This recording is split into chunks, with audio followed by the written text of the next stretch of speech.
I mean, you just said at the end of the there day, were treaties with various... Yes, in 1914, they consolidated all of those things into one sheet to become, you know, what we now call the amalgamation. Is there a treaty? Is there anywhere? Is there a document that says this is the 1914 amalgamation treaty with Nigeria? Yeah, if you go to read the proclamation, we have the documents, all of the documents that led to that point and even beyond. And in the coming days, it's going to be before the courts, because we're just going to take it to, you know, take it up as formally as it could be taken up. But that is on one layer. The British left in 1960 ostensibly, but we know they didn't leave, because all they did was to appoint agents to hold their interests. The ones who now say they are born to rule the rest of us.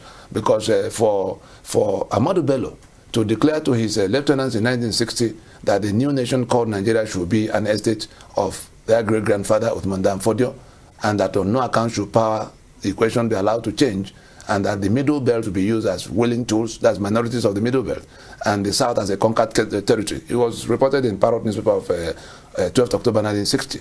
So what he was celebrating was the bequest of southern Nigeria to northern Nigeria.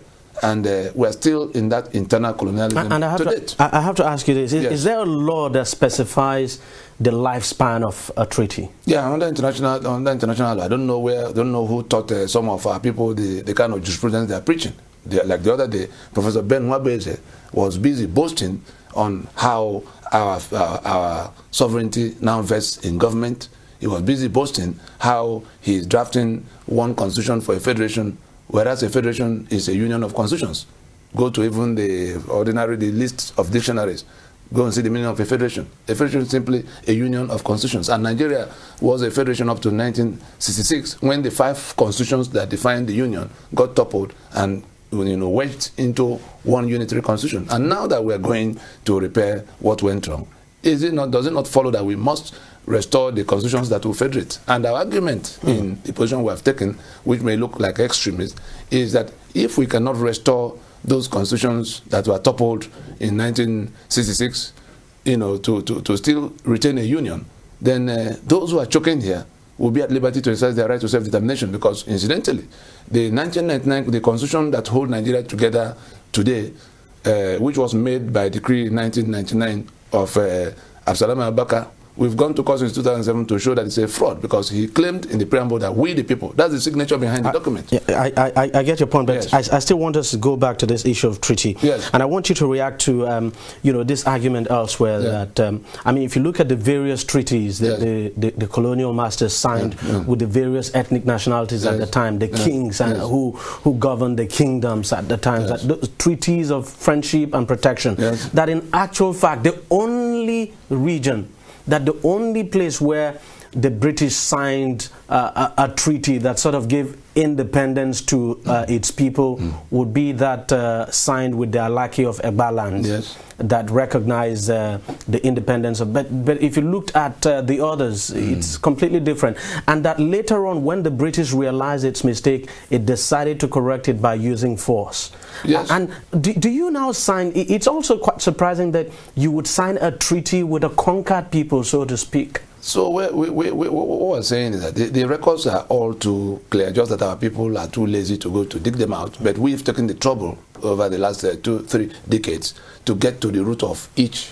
Because why I'm asking you this is, was there a consultation between the colonial masters then and the natives? No, they impose things by force, just like we have today. So that's why we say it must end. That's Nigeria that is kept together strictly by brute force must end. We either go to restore the autonomies that were taken away, or those who are choking will take their portion and leave the union.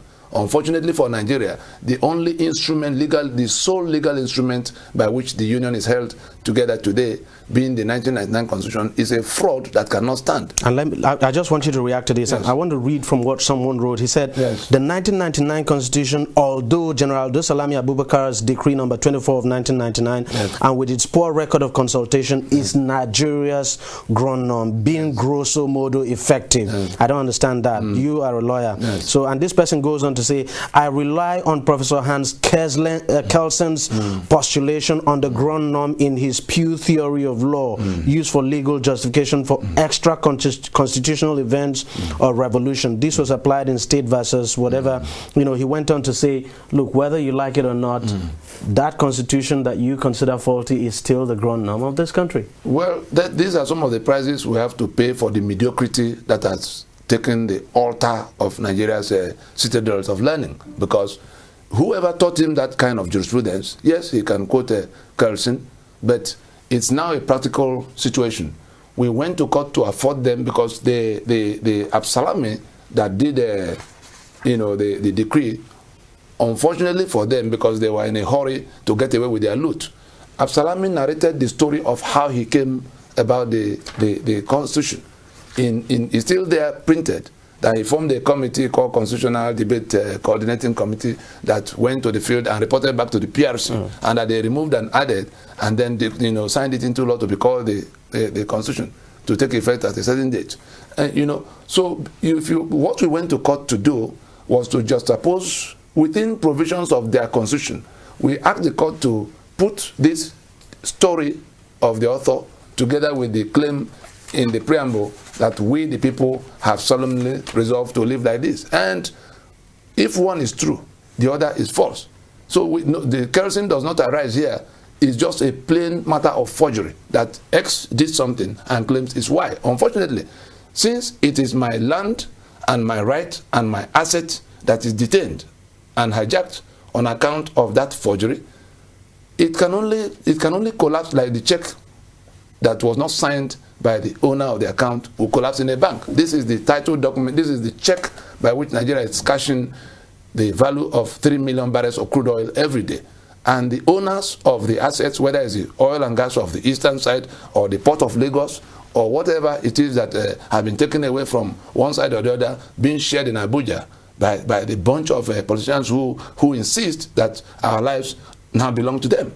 And we're saying either they come forward for us to rework the entire thing together. Good, I think Mr. President has opened the window, which they shut all this while. Yeah, because either they come forward, we do it under a roof, or it will happen under on the streets. And because you talked about that, because you said it at your press conference that you know, the conference, yes, the national dialogue called by the president is an opportunity for the, you know, for the people of Nigeria to sit down and discuss. What exactly, when you say it's an opportunity, yes, and of course you also made it clear that, yes, if we didn't take that opportunity, then the country might. The matter would have been on the street by now. We've been working for many years. The matter, if you take a referendum on the subject of whether we want to be here or not today, more than 75%. So how do you think this national dialogue now would be able to resolve all of these issues, especially when you consider the fact that, you know, legally speaking, people have also said, and to some extent they are correct, the national dialogue is not even recognized, I mean, legally. By who? No, sovereignty belongs to the people. It never leaves even when the colonialists were here, it was only suppressed. And some people say that sovereignty lies with the National Assembly and elected government of this country. Bring them to your TV, so whether they are senior advocates or judges or professors of law, bring them to your studio so that we can disgrace them publicly. Hasn't this sovereignty been handed over to the National Assembly, for instance? Because these are representatives of the people. Let me tell you how it works. And that theory has been taken around the globe and nobody has been able to fault it to date. You know how a company is with its memorandum